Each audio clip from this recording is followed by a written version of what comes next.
Son habitude. Alors aujourd'hui, zoom sur Lorette Bercé-Belinois. Lorette Bercé-Belinois, un drôle de nom pour une communauté de communes, j'allais dire, dont le... Comment dire, les caractéristiques sont fort connues. C'est le Belinois, un pays qui a toujours été considéré comme un peu riche dans le département de la Sarthe. Monsieur le Président, Michel Frélon. Oui. Oui, Belinois, effectivement, riche par la mémoire rurale qu'on peut avoir, et c'est toujours des terres très riches et intéressantes en matière de ruralité. Bercé, tout simplement parce que la dernière commune qui est Marigny-l'Aillé est située à la lisière de la forêt de Bercé. Alors, vous êtes président de la communauté de communes, donc je le disais, vous êtes maire de Moncey-en-Blain, et on va avec vous essayer de découvrir ce que c'est que ce territoire. Vous êtes venu accompagné de Jean-Noël Visonneau, bonjour. Bonsoir. Jean-Noël Visonneau, vous êtes le président de la SAS et le directeur donc de Sarthe Peinture qui est installée notamment au Tuberdière, qui est Truberdière, qui est l'une des zones d'activité donc de la communauté de communes. Ça se passe avec au moins, mais pas seulement. Entreprise en plein développement. Oui, actuellement, ça se passe pas trop mal pour nous. Bon, vous allez nous raconter ça tout à l'heure, vous allez nous raconter un peu l'histoire et surtout ce que vous faites, parce que c'est un métier, ça paraît simple comme ça, la peinture, on se dit, oui, mais non, c'est pas si simple que ça. Tout à fait. Je pense. Bien, alors, la communauté de communes a été créée le 28 décembre 1993, parmi les premières, donc si je ne m'abuse, 93, c'est la première année. Oui, c'était les premières qui se mettaient en place. Il y avait des volontés, certaines se sont mises en place avec une incitation très particulière qui était liée très souvent aux ordures ménagères. La nôtre a été mise en place avec une volonté qui était un peu plus forte. Il y avait bien évidemment cette incitation de rassemblement des ordures ménagères, mais ce n'était pas les seuls, c'était le développement économique, c'était des opérations qui étaient quand même de catégorie intéressante et importante. Alors 8 communes, il y a 9 communes en tout, 8 du canton d'Écomois, une du canton de la Suze, Écomois, Guescélard, Laigny-en-Blain, Marigny-l'Aillé, je les cite rapidement, Moncey-en-Blain, Saint-Bié-en-Blain, Saint-Gervais-en-Blain, Saint-Ouen-en-Blain et Teleuchet-en-Blain, enfin ça s'appelait autrefois Teleuchet-en-Blain. C'est ça, oui. Bien d'accord. Il y en avait d'autres encore. Voilà. 21 360 habitants, une communauté de communes importante. Oui, plus que ça maintenant encore. Mais... Un secteur qui se développe vite et fort. C'est un secteur qui est donc très proche de la grande couronne mancelle et qui effectivement récupère de plus en plus d'habitations venant de la ville. Oui. Alors, 160 km². Dans les personnalités locales, j'ai essayé d'investir un peu pour voir qui on avait de connus et d'illustres. Il y en a un, celui qui a libéré Paris, non ? Ah, bien sûr, oui. Vous l'avez connu? Moi, non. Non, vous l'avez pas connu? Pas vraiment.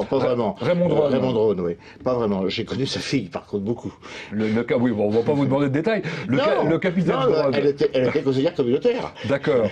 Le capitaine Drone, c'est ça. Capitaine Drone, qui était le premier arrivé. Voilà, qui était le premier arrivé avec les Charles Leclerc. Voilà. Et lui, avec moi, et d'ailleurs, il est enterré avec moi.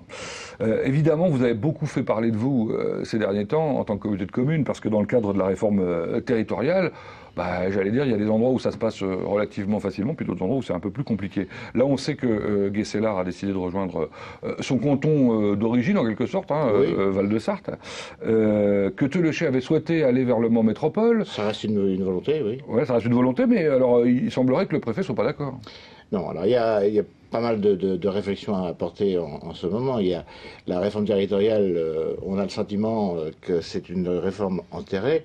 Effectivement, il y a sans doute un petit peu ce sentiment-là.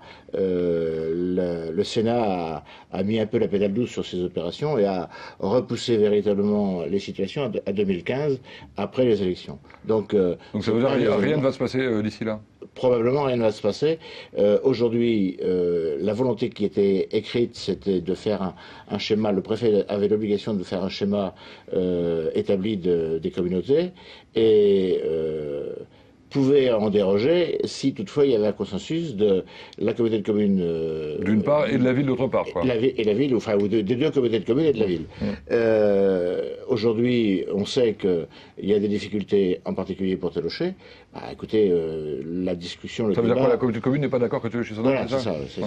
Ah oui, parce que là, c'est quand même une décision du conseil municipal, largement majoritaire en plus, dans la décision. Oui. Bref, à suivre, feuilleton à suivre. Oh, certainement, et puis sans doute encore avec des volets. Oui, bah, on ne parle pas de Mont-Saint-Amblin, évidemment, pour l'instant. Non, je crois que ça reste un élément de réflexion et évident, puisque les calculs, les volontés sont bien établis, on connaît les ressortissants. Maintenant, aujourd'hui, on est bien incapable de pouvoir porter cette réponse, puisque la décision du préfet est celle de dire, de toute manière, Moncé comme Toloché, ça sera à revoir ultérieurement, mais pas pour l'instant. De toute manière, mon schéma reste et restera. En revanche, Guesselar, c'est acquis. Alors, Guesselar, c'est acquis. Je ne sais pas qui est gagnant, qui est perdant dans cette affaire. Je pense que Guesselar a aussi les mêmes difficultés, puisque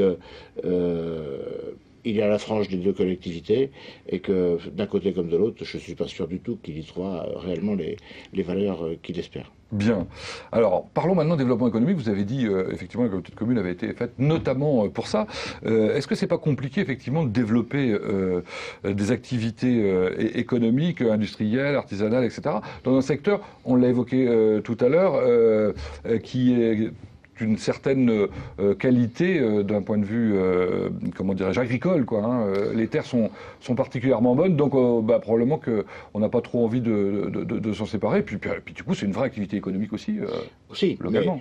Je ne crois pas que l'implantation des zones d'activité, des différentes zones d'activité, soit un véritable problème pour le monde agricole. Non, mais j'ai trouvé que ça démarrait pas aussi fort que dans certains secteurs. Vous savez, la communauté de communes a malheureusement un autre problème qui est les zones humides. Et les zones humides ont sans doute perturbé un certain nombre de développements, en particulier à partir de 1995, où des zones se sont trouvées couvertes. Donc on les appelle les zones humides. Elles n'ont jamais été des zones inondables, mais de toute manière des zones à risque. Donc il fallait régler ce problème-là. Mais la Belle Étoile a été quand même un sujet d'importance en matière de développement, parce que cette zone a très vite été remplie. Et il y a souvent toujours eu beaucoup de demandes parce qu'elle est située sur un axe porteur. Il y avait aussi des grands projets qui ne se sont pas avérés, enfin qui n'ont pas été jusqu'au bout. Je sais pas. En termes d'extension mais justement lié au problème de la zone humide. D'accord. Grande surface, non? On fait des choses comme ça?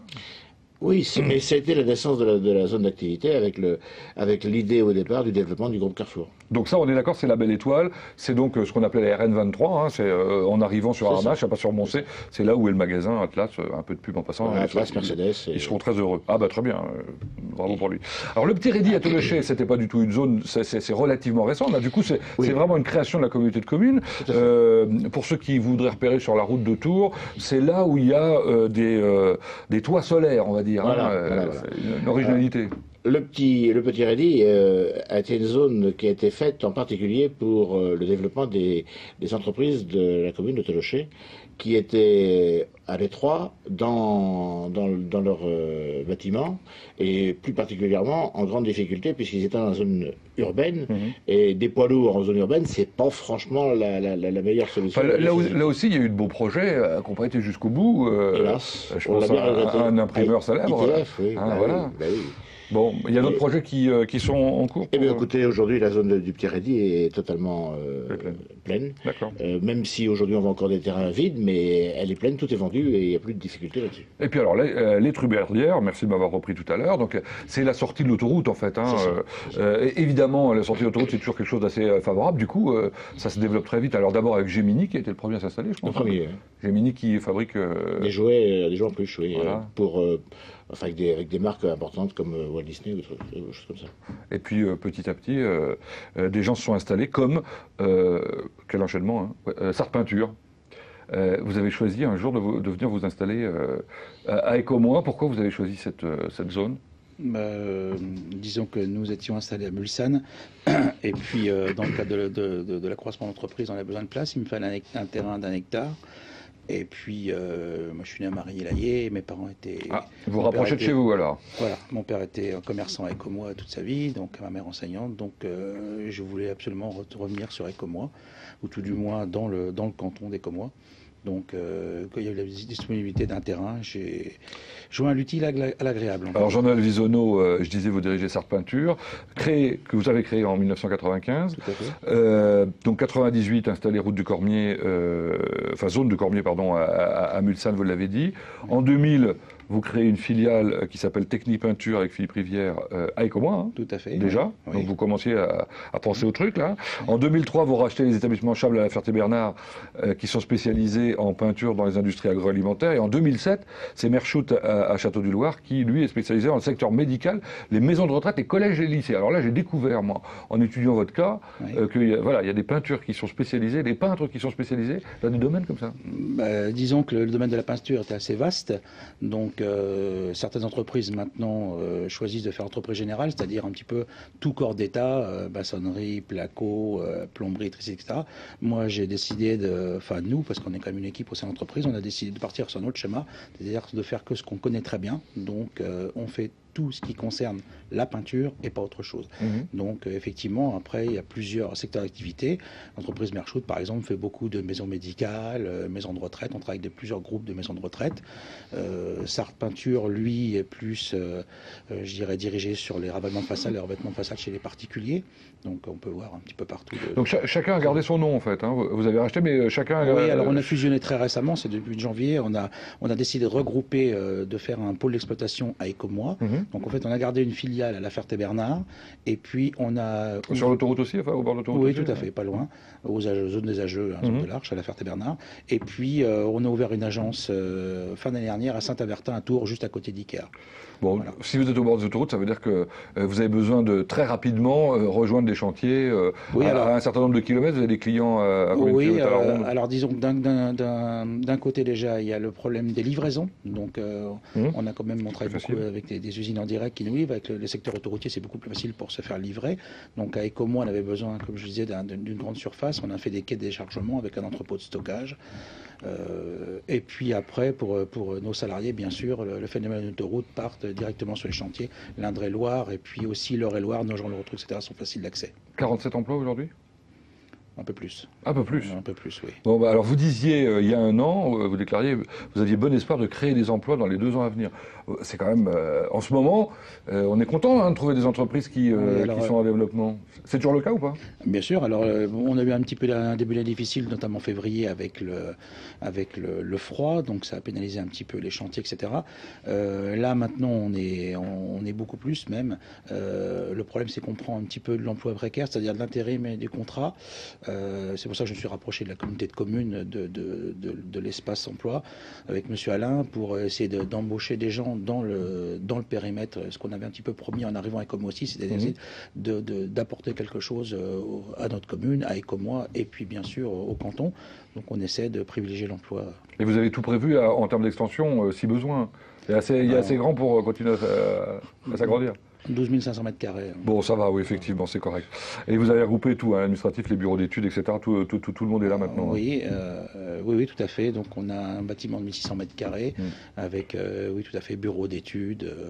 Les bureaux, chaque compteur travaille à son bureau et puis, bien sûr, un atelier. Bon, il faudra qu'un jour on aille visiter et que vous nous fassiez découvrir ça. Un grand plaisir. Écoutez, Michel Fallon, c'est bien, il nous fait aussi les enchaînements parce que il me parlait un peu il y a un instant d'emploi et il y a quelque chose dont vous êtes fier, c'est l'ERF, c'est ça, l'espace rural emploi-formation que vous avez monté comme moi. Ça a été installé pratiquement en même temps que le Raid Bercé, l'implantation de la communauté de communes. Ça a été une volonté mise en place véritablement à l'époque par le président qui était François Jacob, de pouvoir apporter ce soutien-là. C'est en relation avec la mission locale du Mans. Et donc, c'est un véritable et un département particulièrement intéressant pour le monde de l'emploi sur la communauté de communes et toute la périphérie, voire même plus loin, puisque ça ne s'arrête pas uniquement qu'à la communauté de communes. Alors dans la communauté de communes, il y a beaucoup de choses évidemment qui sont faites. On va essayer de les balayer un peu rapidement parce que c'est le principe de l'émission, dans le social, dans l'environnement, en culture, dans l'animation de manière un peu plus générale. Le centre intercommunal d'action sociale, ça y est, maintenant ça fonctionne bien. Ça a été un peu leur groupement d'un certain nombre, on va dire, d'activités qui étaient plutôt communal précédemment? Voilà, disons que ça a été une volonté déjà au départ de la Caisse d'allocation familiale qui a souhaité avoir un seul et unique gestionnaire sur l'ensemble du territoire, de manière à permettre de beaucoup plus forcer les choses et offrir à l'ensemble du territoire pratiquement toutes les mêmes qualités d'accueil pour la jeunesse et les enfants. Vous venez d'ouvrir une aire d'accueil pour les gens du voyage? Oui, mais ça, c'est un programme qui est très vieux. C'est une obligation, de toute façon, en plus. Oui, c'est un programme qui est très vieux. Son implantation était évidemment fatalement difficile parce que c'est toujours l'endroit choisi qui convient à personne. Donc, il a fallu d'abord, c'est au Truberdière. Ah oui, plus exactement, c'est la Pralle. Mais c'est bon, il s'en passe des choses au Truberdière, parce que j'ai lu aussi que vous... Alors, qu'est-ce que j'ai vu sur la Truberdière? Vous aviez d'autres projets là-bas, hein, c'est ça, hein? Construction d'une pépinière, hein, pour le développement des entreprises, non? Oh non, c'est pas encore réellement engagé. C'est pas encore réellement engagé, bon d'accord. Est-ce que c'est engagé les 24 logements sociaux et comment? Pour l'instant, c'est Sarthe Habitat qui gère le dossier. La communauté de communes va avoir effectivement à intervenir pour la viabilisation de l'ensemble des parcelles, mais effectivement, oui, c'est engagé. Bon, la piscine des Bains Dorés, alors là, c'est de succès fou, hein, 10 000 entrées l'été, ça s'était jamais vu, j'imagine? Ben, peut-être non, pas vraiment, parce que la piscine est ouverte depuis 1 an. Cet été, effectivement, c'était la première. Elle est ouverte depuis mai l'année dernière. La montée en puissance a été établie. Celui qui, donc le prestataire Prestalis, qui a été retenu pour la gestion de cette opération, avait pris une décision de ne pas forcément et obligatoirement gonfler l'ensemble des chiffres. Aujourd'hui, bilan d'une première année, on est exactement dans les clous, avec un petit plus par rapport à la précédente. Donc c'est parfait. Bonne opération. Et le vrai sentiment qu'on en a, c'est qu'aujourd'hui, les bains dorés sont appréciés de la population. Donc ça s'appelle les bains dorés, D''oré bien sûr. 2 mots sur la culture. Vous êtes en train de réhabiliter le centre Henri Roquet à Laigné? Pas encore. Ah, ça commence bientôt? Disons qu'on est dans la réflexion. C'est l'école de musique, hein, c'est l'école de musique, voilà. C'est un vieux bâtiment qui n'est pas classé, mais qui mérite de l'aide parce que c'était, je pense, précédemment une ancienne école de qualité. Évidemment, c'est beaucoup trop petit. Il y a une obligation d'extension. Et puis alors, on a surtout un directeur de l'école de musique qui a une véritable volonté de développement. Et là, il essaie de pousser au maximum. Malheureusement, pour l'instant, la présentation qui nous a été faite par les architectes du CAUE dépasse encore malheureusement les chiffres qu'on a prévu d'y mettre, puisque donc il y a encore beaucoup de travail de réflexion à devoir porter sur. Vous avez prévu combien? 1 million d'euros? On avait prévu 1 million d'euros et je crois qu'aujourd'hui on est largement au double. Bien, écoutez, malheureusement le temps qui nous est imparti est terminé maintenant. Vous avez eu le temps de dire 2-3 trucs quand même sur la communauté de communes? Oh, bah oui. Et donner envie de découvrir ou de redécouvrir ce joli secteur de la Sarthe. Merci en tout cas. Je pense que cette communauté de communes a le mérite d'exister et d'être performante dans beaucoup de niveaux, culturels et sociaux, et c'est parfait. Merci Michel Frelon, merci Joël Wiesenow. La semaine prochaine, que se passe-t-il? Eh bien, c'est Jean-Claude Boulard qu'on reçoit pour faire un zoom sur le pays du Mans. Bah oui, on va découvrir aussi les pays, parce qu'il n'y a pas assez de communautés de communes pour faire les 40 semaines d'émission. Allez, à la semaine prochaine. Non.